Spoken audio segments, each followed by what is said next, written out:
From the private correspondences of the Dowager Duchess of Blackwood, recovered from the estate archives, we piece together history not of politics or war, but of a spirit forged in the cold crucible of contempt. It began, as so many such accounts do, with the rustle of silk in a room where a woman was meant to be invisible. Alara sat in the pale yellow drawing room of Thorn Manor, a house that had once been her family's but now felt like a gilded cage constructed by strangers. The silk of her dove-gray dress was a whisper against the damask of the settee, a quiet apology for her very existence. She was Viscountess to be, a title that felt less like an honor and more like a brand upon her soul. Her fiancé, Viscount Gideon Thorn, considered her a part of the property he had acquired through her late father's ruinous debts, a sensible, plain, and regrettably necessary fixture. Her value, she knew, was calculated in the modest dowry that would secure his latest speculative venture, and nothing more. Her intelligence, which had once been her father's pride, was now an inconvenience.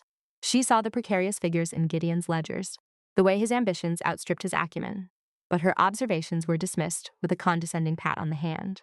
"Leave the business of men to men, my dear Alara," he would say, his smile a thin, dismissive line. Her world had become a landscape of quiet suffering, of being perpetually unheard. She was a ghost at her own life's feast, her opinions fading like breath on a frosted window pane. The true architect of her misery was not Gideon, whose cruelty was born of a shallow and grasping nature, but his mother. Lady Beatrice Thorne wielded social power with the precision of an assassin's blade. She saw Alara not as a future daughter, but as a temporary inconvenience, a stepping stone to a more advantageous match for her son. Lady Beatrice's eyes, the color of chips of ice, missed nothing and forgave less. They catalogued Alara's simple gowns, her lack of dazzling jewels, her preference for a book over brittle gossip, and found her wanting in every regard. Now the entire firmament of their society was consumed with a single event, the annual Blackwood Ball. It was to be hosted by the Duke of Blackwood, Alistair Vance, a man spoken of in hushed, almost mythical terms. He was a phantom who haunted his own magnificent estate, a titan of industry and influence who rarely deigned to appear in public. Rumors said he was a man frozen by grief, that the death of his first wife years ago had encased his heart in a glacier of his own making. To receive an invitation was the pinnacle of the social season. To be ignored by the Duke at his own ball was a social death sentence. Gideon and his mother spoke of it with a feverish, desperate energy. For them it was not a party, but a battlefield upon which their social ascendance would be secured. For Alara, it was simply another stage upon which she was expected to perform her role as the quiet, unassuming fiancé. The evening of the Ashworth's pre-ball soiree was damp and cloying, the air thick with the scent of wet earth and hothouse lilies. It was here, in a room suffocating with perfume and ambition, that the gilded bars of Alara's cage finally bent and broke. She had been dispatched by Lady Beatrice to fetch a forgotten fan, a menial task designed to remove her from a conversation with a particularly wealthy baron. As she returned along the mirrored corridor, she heard their voices, sharp and clear, from the adjoining card room. They had not bothered to close the door. "The investment is secured, Mother," Gideon was saying, his tone smug and triumphant. Old Lord Merryweather as much as confirmed it. Her little dowry was the final piece of collateral he needed to see. "Once the contracts are signed next week, we'll be free of it." Lady Beatrice's voice was a silken blade. "And of her I trust. Have you spoken to Lord Ashworth about his daughter? Caroline has 10 times the fortune and a fraction of the dreary intellect. She will be a far more suitable viscountess." Alara's blood ran cold, freezing in her veins. She pressed herself back against the cool silk of the wallpaper, her own reflection a pale, shocked ghost in the mirror opposite. "Alara understands her duty," Gideon said, a note of petulant impatience in his voice. "She is sensible. I shall simply explain that the arrangement is no longer tenable. It is a matter of business. She will see reason. See to it that she does," his mother commanded, "and see to it that it is done after the Blackwood Ball. We need her on your arm as a stable, respectable fiancé to finalize the deal. After that, she is a loose thread. Snip it." The finality of the words, the sheer, callous transactional nature of her existence, did not make her want to scream. It did not make her want to weep. A strange and terrible calm washed over her, a clarity as cold and sharp as a shard of glass. They had misjudged her. They saw sensibility and mistook it for weakness. They saw quietness and assumed it was compliance. They had never once truly seen her at all. She did not retreat. She did not hide. With a spine made of sudden steel, Alara stepped into the doorway. The fan was held loosely in her hand. Gideon and his mother looked up, their faces a mask of momentary shock, quickly replaced by irritation on his part and icy disdain on hers. They had been caught, but they were utterly without shame. "You were saying, my lord?" she asked, her voice impossibly level. It did not tremble. It did not break. It was as cool and clear as a winter brook. Gideon flushed a dull, mottled red. "Alara, you should not be eavesdropping." "One hardly needs to eavesdrop when the door is open," she replied, her gaze unwavering. She looked from his flustered face to his mother's glacial composure. You have made your plans quite clear. Allow me to simplify them for you. She took a step into the room and placed the forgotten fan on the card table between them. Consider our arrangement untenable, effective immediately. Lady Beatrice's lips thinned into a venomous line. Do not be a fool, girl. You have nothing. You are nothing without us. Alara met the older woman's gaze, and for the first time she did not flinch. On the contrary, Lady Beatrice, she said, the words falling like chips of ice. Without you, I find I am finally myself. She turned, not in a rush, but with a deliberate, regal composure that she did not know she possessed. She walked out of the room, down the mirrored corridor, and did not look back. She did not cause a scene. She did not offer them the satisfaction of a single tear. Her dignity was the only thing she had ever truly owned, and in that moment it felt like a suit of armor. The whispers and curious glances of the other guests followed her as she retrieved her thin cloak, but they were meaningless. The only thing that mattered was the cold night air on her face as she stepped out of the house, leaving the ruins of her life behind her. A storm had broken while she was inside, a sudden, violent downpour that lashed the London streets. She had no carriage, having arrived with the Thorns. The wind tore at her cloak, and the rain began to soak through the thin wool almost instantly, plastering her gray silk dress to her skin. She shivered, but she kept walking, her head held high. Each cold drop of rain felt like a baptism, washing away the years of quiet humiliation, of being seen but never valued. She was walking into an unknown future, penniless and alone, but for the first time in a very long time she was free. Unseen by her, in the shadowed alcove of the Ashworths' ballroom, overlooking the entrance hall, a figure had watched the entire silent drama unfold. Duke Alistair Vance, the formidable Duke of Blackwood, had been about to take his leave of a party he had never wished to attend. He had seen her walk out, had seen the ramrod straightness of her spine, the quiet defiance in her carriage. He had also seen Gideon Thorne, red-faced and impotent, make no move to follow her into the raging storm. The Duke was not a man given to impulse. His life was a fortress built of control and cold logic, a defense against the grief that had threatened to shatter him years before. Yet, he had been watching Alara for months. He had noticed her at dreary functions, a pocket of stillness and intelligence in a sea of vapid chatter. He had heard of her quiet competence in managing her father's estate before Thorne had sunk his claws into it. He saw not a plain wallflower, but a woman of immense, untested strength. Her dignified response to an act of profound cruelty did not surprise him. It confirmed everything he had already observed. He watched her step out into the deluge, utterly alone. Something in his chest, a thing he had thought long dead and buried, cracked. It was an offense against the natural order of things that such strength should be left to fend for itself. He descended the grand staircase, his presence silencing the nearby whispers. His movements were economical and decisive. He spoke a clipped command to his footman, who scrambled to bring his carriage to the front. The Duke did not wait. He strode out into the rain himself, his gaze fixed on the small, solitary figure walking away down the glistening street, a lone ship sailing into a tempest. He had spent years in a winter of his own making, but seeing her, he felt the first, unwelcome, and undeniable signs of a thaw. The Duke's carriage, a marvel of dark lacquer and silent springs, moved with predatory grace through the storm-lashed streets. And inside, Alistair Vance sat in the deep shadows of the velvet squabs, his gloved hands resting on his cane. He was a man accustomed to observing the world from a distance, a master strategist moving pieces on a board of his own design. Tonight, however, he had been compelled to step onto the board himself. He watched Alara's silhouette, a fragile but unbending line against the gaslight-streaked rain. She did not falter, did not seek shelter, but pressed on as if propelled by some inner fire that defied the chilling downpour. His coachman, expertly guiding the powerful horses, drew alongside her. The carriage slowed to a halt without a word from the Duke. He simply opened the door himself, letting the lamplight from within spill out onto the wet pavement. "Miss Alara," he said. His voice was not loud, but it cut through the drumming of the rain with an authority that was absolute. She stopped, turning slowly. Her face was pale in the gaslight, rain streaming from her hair and tracing paths down her cheeks that might have been tears, but were not. Her eyes, wide and startled, fixed on him. She recognized him instantly.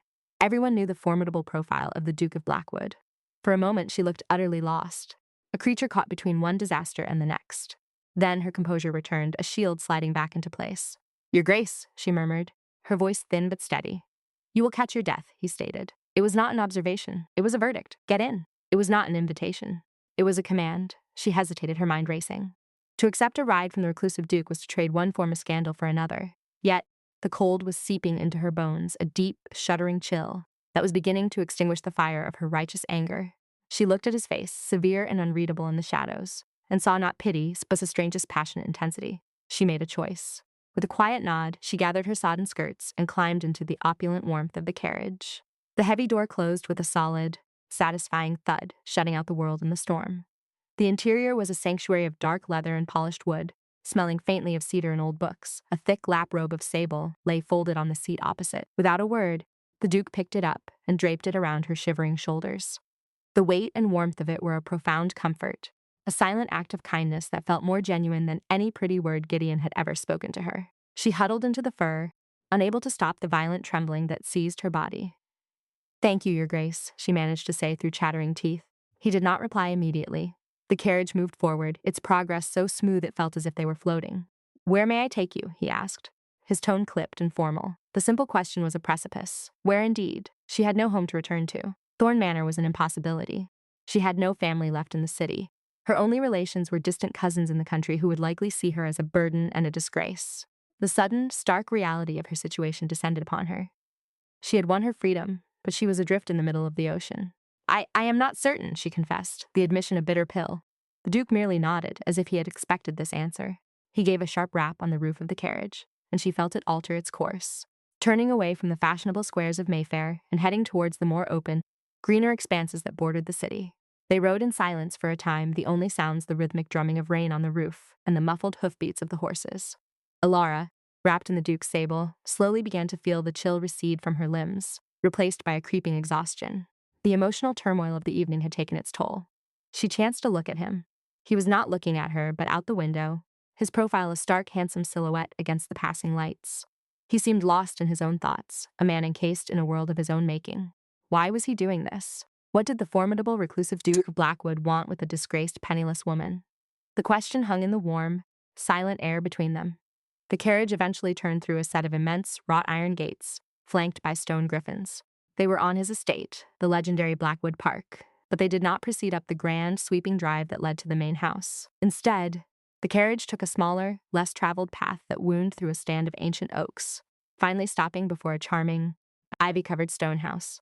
It was a dower house, elegant but modest, with warm light glowing from its windows. "My housekeeper is waiting," the Duke said, finally turning his gaze to her. His eyes were a startlingly clear, piercing gray like a winter sky.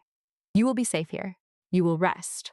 Before she could protest or question, he was out of the carriage and opening her door, offering a hand to help her down. A motherly, formidable-looking woman in a black dress, the housekeeper, she presumed, stood in the lit doorway holding a lantern. "Your Grace, the housekeeper," a woman named Mistress Finch said with a respectful but unsurprised dip of her head. Everything is prepared. He had planned this. The realization struck Alara as she was led into the blessedly warm house. A fire was roaring in the hearth of a cozy, book-lined sitting room. A tray with a steaming teapot and a plate of biscuits sat on a small table. A thick woolen dressing gown was laid out on a chair. The Duke had not acted on a mere impulse. He had orchestrated this sanctuary for her. "Mistress Finch will see to your needs," the Duke said from the doorway.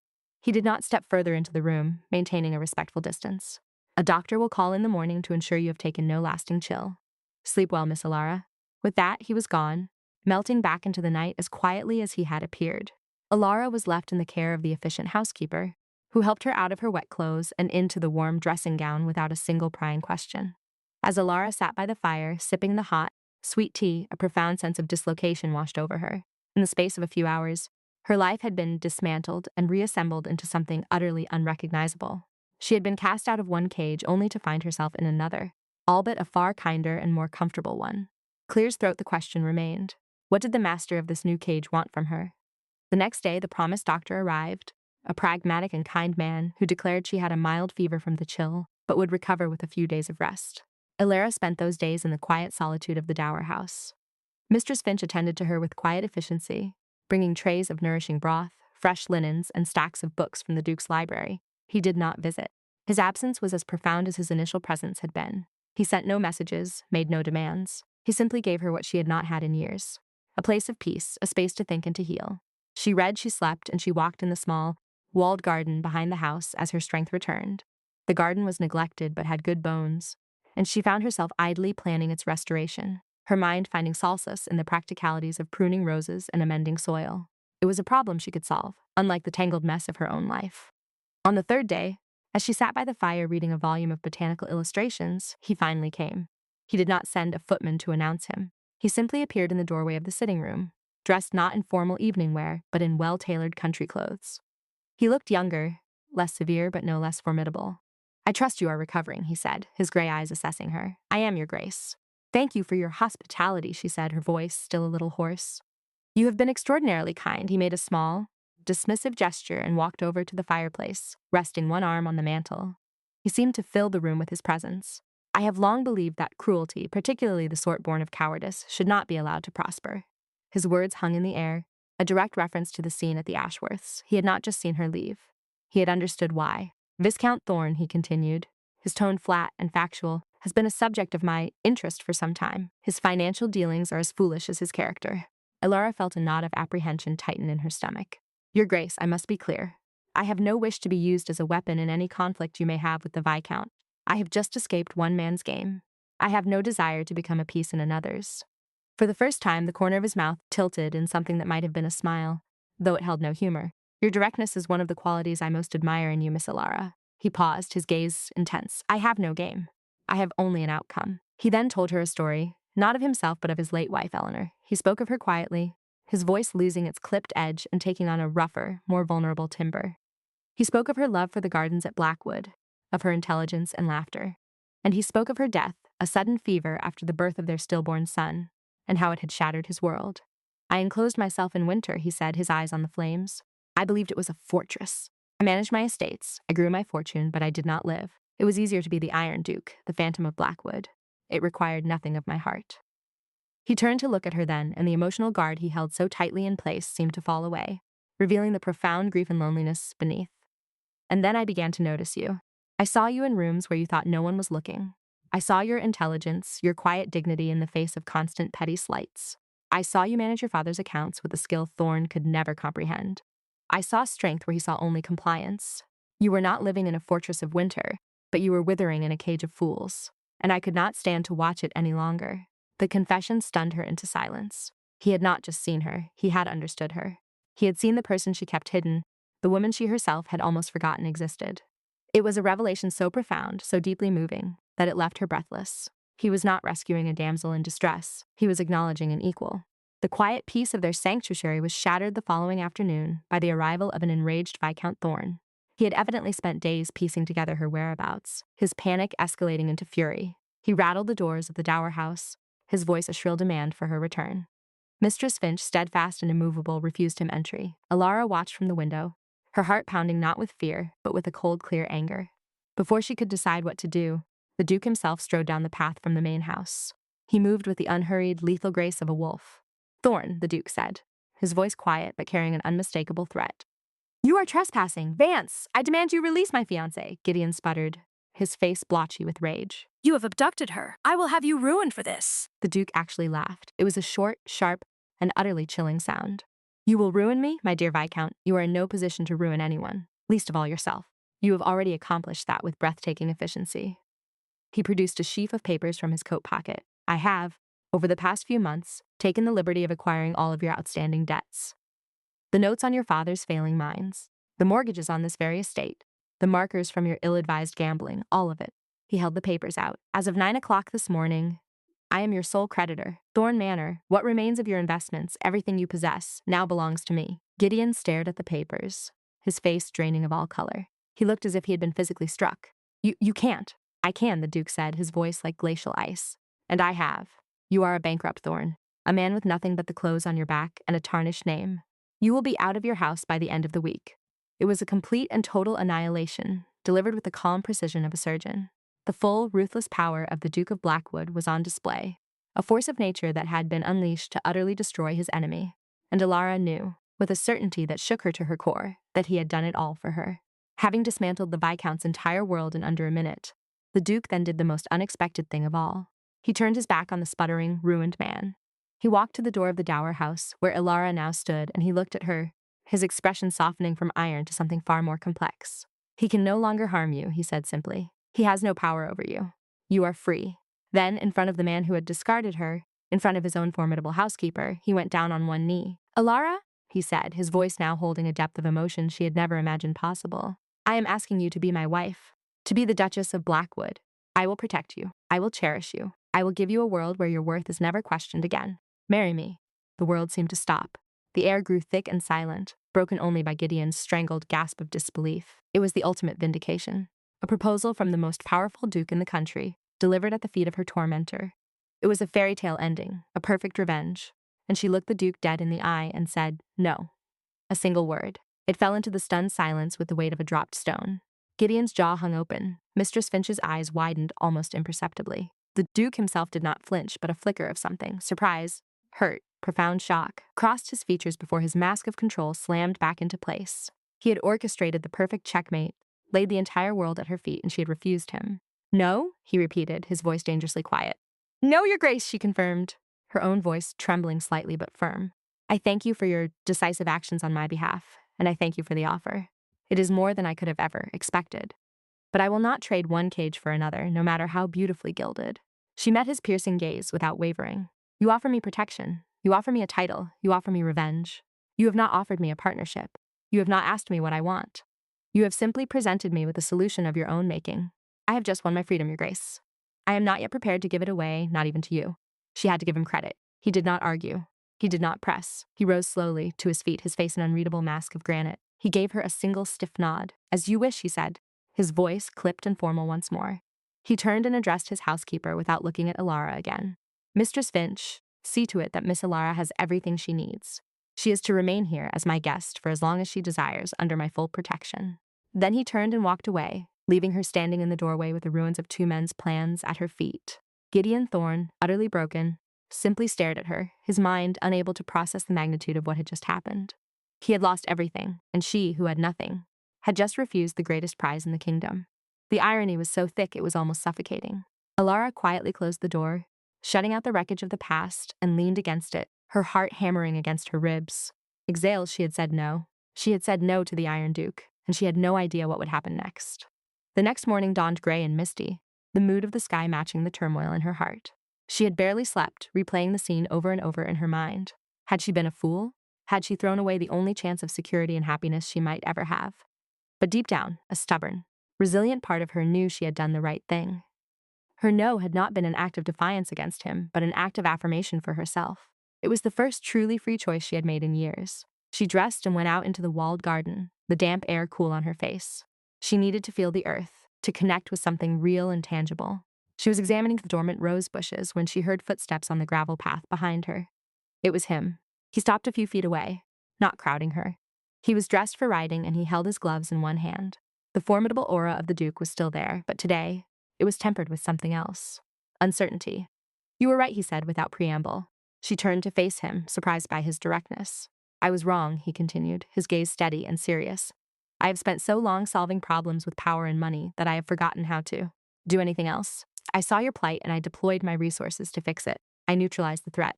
I presented you with what I saw as the logical, optimal solution. It was arrogant, and it was unfeeling." He took a step closer. "I did not mean to offer you a cage, Alara." Clear his throat. "I was offering you my name, my home, my protection, because they are the only things of value I thought I had. I was wrong about that, too." He looked around at the quiet garden, then back at her, and the last of his formidable armor seemed to dissolve. What stood before her was not the Iron Duke, but Alistair Vance, a man laid bare by his own emotions. "I have spent a decade in silence and shadow," he confessed, his voice low and raw. "My heart was a locked room and I had thrown away the key. But watching you, your resilience, your quiet fire, your refusal to be broken by fools. You did not just earn my admiration, Alara, you unlocked the door. You brought light into a place I thought would be dark forever." He reached out, not to touch her, but as if to bridge the space between them with his words alone. "So I am asking you again, not as a solution, not as an act of protection. I am asking you as a man who has, against all odds, found himself capable of feeling again. I am asking for a partner. I want your intelligence to challenge mine. I want your quiet strength beside me. I don't want to give you the world, Alara. I want to share it with you. Will you marry me?" This time there were tears in her eyes, not of sorrow or fear, but of a profound and overwhelming joy. This was not a proposal born of strategy or pity. This was a confession, a plea, an offer of true partnership. "Yes, Alistair," she whispered. "Yes." The night of the Blackwood Ball arrived a week later. The great house, so often dark and silent, was ablaze with light. Carriages lined the drive, and the cream of society streamed into the marble halls, eager with anticipation, buzzing with the scandalous rumors that had consumed the city. The sudden and catastrophic ruin of Viscount Thorne and the mysterious disappearance of his fiancée. Lady Beatrice and a pale, haunted-looking Gideon were there. They had come in a hired carriage, a desperate, final attempt to cling to the wreckage of their social standing. They moved through the crowds like ghosts, shunned and whispered about. Then, at the top of the grand staircase, the Duke of Blackwood appeared. A hush fell over the ballroom. He was not alone. On his arm was Alara. She was not dressed in dove gray or sensible brown. She wore a gown of deep emerald velvet, the color of a forest at dusk. It was a gown of breathtaking elegance and simplicity, adorned only with a necklace of diamonds and emeralds, the Blackwood jewels that glittered at her throat. Her hair was swept up, revealing the elegant line of her neck, and her expression was one of serene, unshakable confidence. She was not merely beautiful, she was magnificent. She had not been transformed, she had been revealed. Together, they descended the staircase, a true power couple. They moved as one, his formidable presence complemented by her quiet grace. They stopped at the bottom, and the Duke's voice, calm and clear, carried across the silent room. "My lords, ladies, and gentlemen," he began. "Thank you for joining me this evening. I have an announcement of great personal joy. I wish to present to you my betrothed, the future Duchess of Blackwood." He smiled, a genuine, warm smile that stunned the assembly, and looked down at Alara with undisguised adoration. "Miss Alara Ainsworth?" A collective gasp rippled through the crowd. Eyes darted towards the ashen-faced Thorns. The entire story clicked into place in a moment of shocking, delicious clarity. The Duke had not stolen the Viscount's fiancée. He had claimed her, and in the process had utterly destroyed his rival. As if on cue, Gideon Thorne, pushed beyond his limits by the public humiliation, took a staggering step forward. "This is a travesty," he cried out, his voice cracking. "She was promised to me. This is a matter of honor." The Duke looked at him with an expression of profound boredom. "Your honor, Thorne, was forfeit the moment you chose to treat a woman as a commodity to be traded. Furthermore, the matter of your debts, which I now hold, makes any further discussion unwise." It was then that Alara spoke. She turned her gaze upon her former fiancé, not with anger or triumph, but with a cool, clinical pity. "You speak of honor, my lord?" she asked, her voice quiet but carrying to every corner of the room. "Honor is a matter of integrity, not of acquisition. It is something you build within yourself, not something you purchase with another's dowry. You have built nothing, and so you are nothing." It was the final devastating blow. A quiet, articulate execution delivered with perfect composure. Lady Beatrice, her face a mask of pure hatred, grabbed her son's arm and pulled him away, disappearing into the crowd, their social ruin now absolute and permanent. The whispers erupted into a roar of conversation, but Alara and Alistair heard none of it. He turned to her, his eyes full of pride and a love so deep it was breathtaking. In the center of the ballroom, surrounded by hundreds of people, they were entirely alone in their own world. "My Duchess," he murmured, his voice thick with emotion. "My Duke," she replied, a smile finally breaking across her face. He leaned down and kissed her, a slow, tender kiss that was both a promise and a sealing of their bond. It was the start of their real life, a partnership of equals forged in fire and vindication. They retreated from the ball not long after, leaving society to its frantic gossip and returned to the quiet sanctuary of their shared home. An entry from the Duchess's diaries, dated 1 year later, provides the epilogue. The gardens of Blackwood Park were thriving under her expert care, a riot of color and life where there had once been neglect. The great house was no longer a silent fortress of grief, but a home filled with warmth and the quiet hum of happiness. She managed the vast estate accounts with a skill that impressed even the Duke's stern. Men of business, her intelligence finally given a canvas worthy of its scope. Alistair, the man they had once called the Iron Duke, was transformed. The winter in his heart had fully receded, replaced by a deep and abiding spring. He was still a formidable force in the world of politics and commerce, but at home he was simply her husband, a man quick to laugh, whose greatest joy was found in a quiet evening spent in the library with his wife. A letter arrived one morning from a country solicitor. It confirmed that the last of the Thorne properties had been sold off to cover their immense debts.